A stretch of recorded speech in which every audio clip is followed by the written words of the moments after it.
So this is next topic we will read. This is Red Data Book of Chapter 7, and Professor Ahmed explains about Red Data Book to the children.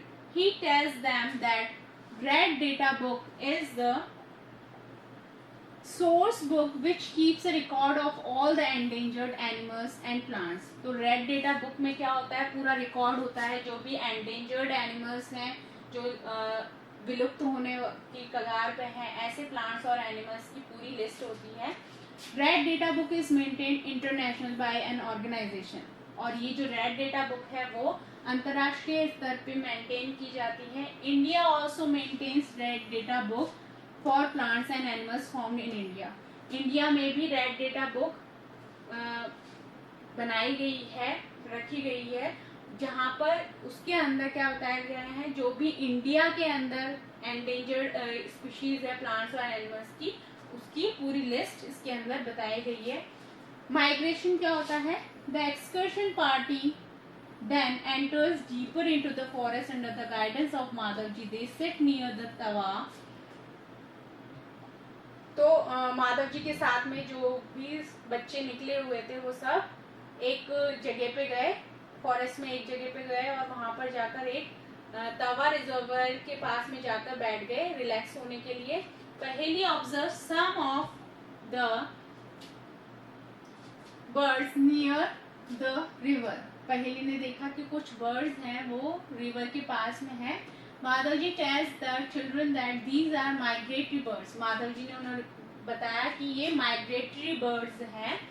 These birds have flown here from other parts of the world. ये birds जो हैं वो संसार के दूसरे part से उड़कर और यहाँ पर आती हैं. Migratory birds fly to far away areas every year during a particular time because of climatic changes.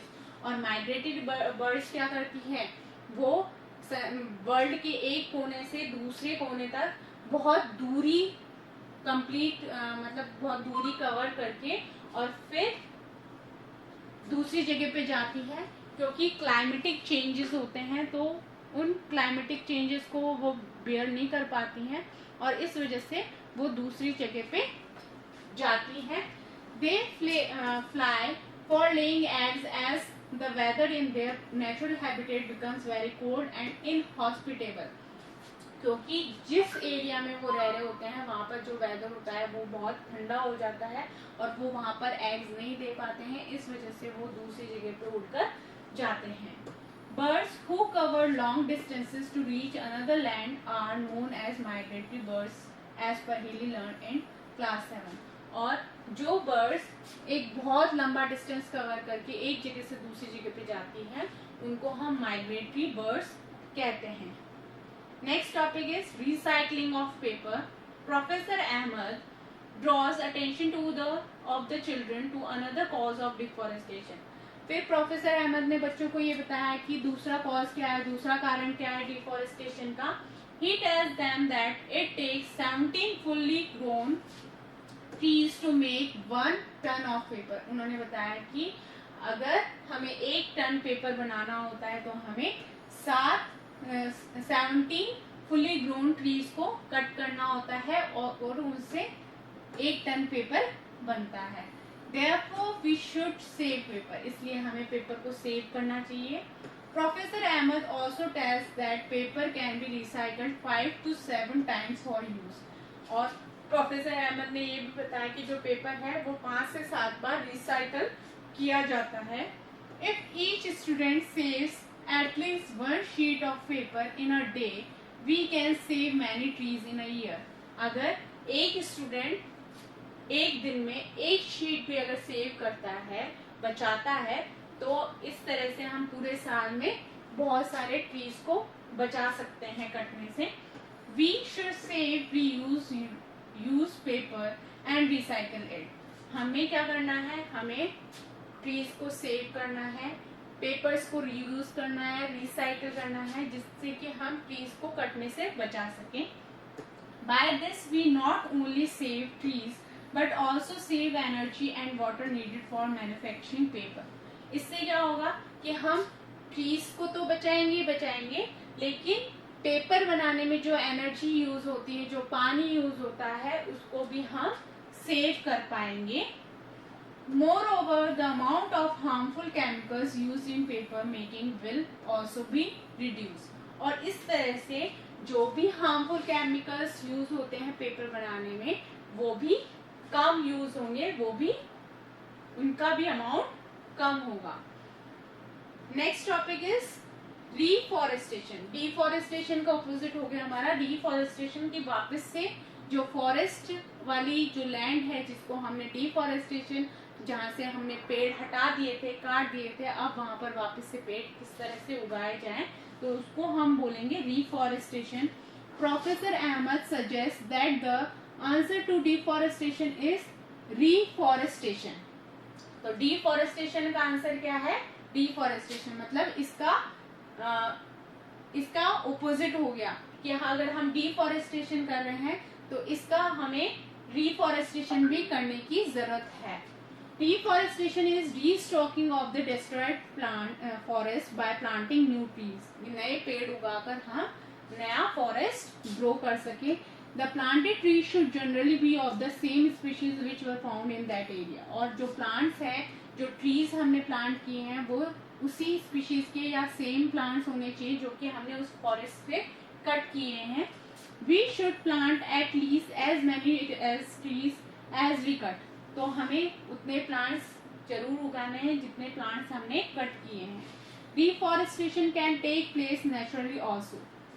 Deforestation naturally भी हो सकता है कि जहां पर हमने प्लांट्स कट किए हैं वहां पर अपने आप वो प्लांट्स ग्रो हो जाएं, जो प्लांट्स वहां से कट हुए हैं या जो ट्रीज वहां से कट हुए हैं. If the deforested area is left undisturbed, it establishes itself. In natural reforestation there is no role of human beings. तो इस तरह से डिफॉरेस्टेशन में ह्यूमन बीइंग का कोई रोल नहीं है, क्योंकि जो जहाँ पर हम फॉरेस्ट कट कर देते हैं वहां पर अपने आप ही पेड़ उगना शुरू हो जाते हैं. तो इस तरह से जो डिफॉरेस्टेड एरिया है उसको अगर हम बिल्कुल अनडिस्टर्ब रख देंगे, बिल्कुल डिस्टर्ब नहीं करेंगे, तो वहां पर अपने आप ही पेड़ उगना शुरू हो जाएंगे. We have already caused tremendous damage to our forest. हमने पहले से ही बहुत सारा हमारी फॉरेस्ट को डैमेज किया है, बहुत ज्यादा डैमेज किया है. If we have to retain our green wealth for future generations, plantation of more trees is the only option. अगर हमें हमारे फ्यूचर फ्यूचर की जनरेशन के लिए हमें ग्रीन वेल्थ बचा के रखनी है, ट्रीज को बचा के रखना है, तो एक ही ऑप्शन है हमारा कि हम रेगुलरली प्लांट्स ग्रो करें, ट्रीज ज्यादा से ज्यादा ग्रो करें. Professor Ahmad told them that in India we have the Forest Conservation Act. This act is aimed at preservation and conservation of natural forests and meeting the basic needs of the people living in or near the forest. तो इस तरह से professor Ahmad ने बच्चों को ये भी बताया कि इंडिया के अंदर हमारा जो फॉरेस्ट एक्ट है वो भी बनाया गया है, और इस एक्ट में क्या बताया गया है कि किस तरह से हम फॉरेस्ट को नेचुरली हम कंजर्व कर सकते हैं, प्रिजर्व कर सकते हैं, और किस तरह से लोगों को, जो फॉरेस्ट के पास में रहने वाले जो लोग हैं, उनको भी हम किस तरह से मेंटेन कर सकते हैं ताकि कि वो भी इजीली रह पाए वहाँ पर और फॉरेस्ट भी इजीली मेंटेन किए जा सके उस एरिया में. After rest, Madhav ji asked the children to start heading back because it is not advisable to stay in jungle after sunset. तो कुछ देर रेस्ट करने के बाद में माधव जी ने सभी बच्चों को बोला कि अब वापस से हमें चलना चाहिए, क्योंकि सनसेट के बाद में जंगल में रहना खतरनाक हो सकता है. इट इज नॉट एडवाइजेबल, यहाँ पर रहने की सलाह नहीं दी जाती है. On getting back, professor Ahmad and the children thank Madhav ji for guiding them through this exciting experience.